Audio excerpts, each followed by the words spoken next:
सैनी अमर रहे।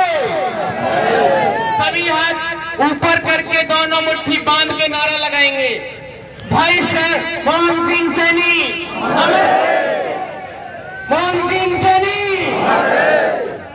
जब तक सूरज चांद रहेगा, जब तक सूरज चांद रहेगा, जब तक सूरज चांद रहेगा। आंदोलन का आगाज हो गया था। पिछली बार आंदोलन हुआ, सरकार ने हमें भुलैया में लेकर के लॉलीपॉप देके हमारा आंदोलन स्थगित किया था, लेकिन कोई बात नहीं, पहला आंदोलन था। आप सबने मिलकर के 21 तारीख तय कर दी, हाईवे जाम करेंगे, लेकिन आपकी ताकत को देख के प्रशासन हमारे फूले आरक्षण संघर्ष समिति के कार्यकर्ताओं के पीछे दौड़ने लगा।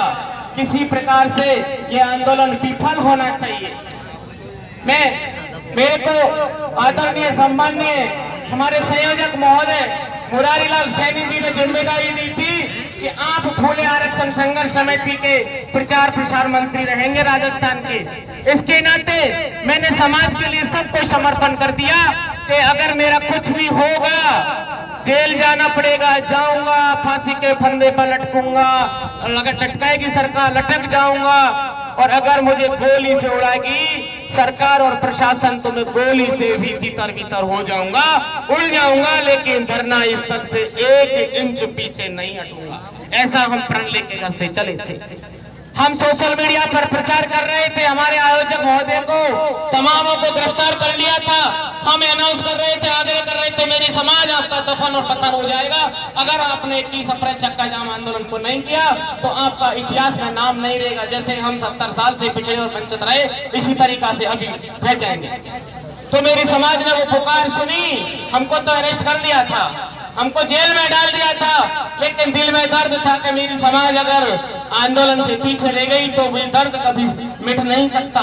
लेकिन जब मैं जेल में था सेवर्की में, तो भास्कर और राजस्थान पत्रिका से मैं पढ़ा था कि हमारे शेर, हमारे युवा, हमारे बुजुर्ग, हमारी बब्बर शेरनियां, माता बहने लाठी डंडे लेकर के आंसू गोलों से, गैसों से, उन गोलियों से निगर करके हाईवे पर चढ़ गई।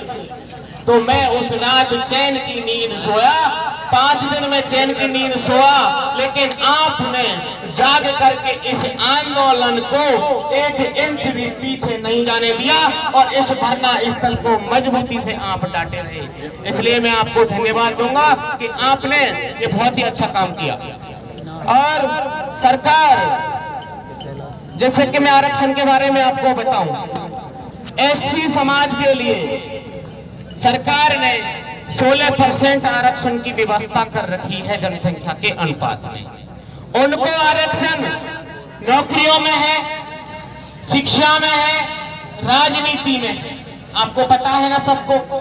ऐसे ही 12% आरक्षण एसटी के लिए है, जो शिक्षा में है, नौकरियों में है, राजनीति में भी है। इसी प्रकार से दूसरा एसबीसी समाज, जिन्होंने आंदोलन करके 5% आरक्षण लिया, गुर्जर समाज ने जनसंख्या के अनुपात में उनको 5% आरक्षण दे दिया था। आइए मेरी माता, ईडब्ल्यूएस में 10% आरक्षण केंद्र सरकार ने उनके अनुपात में दे दिया। हमारी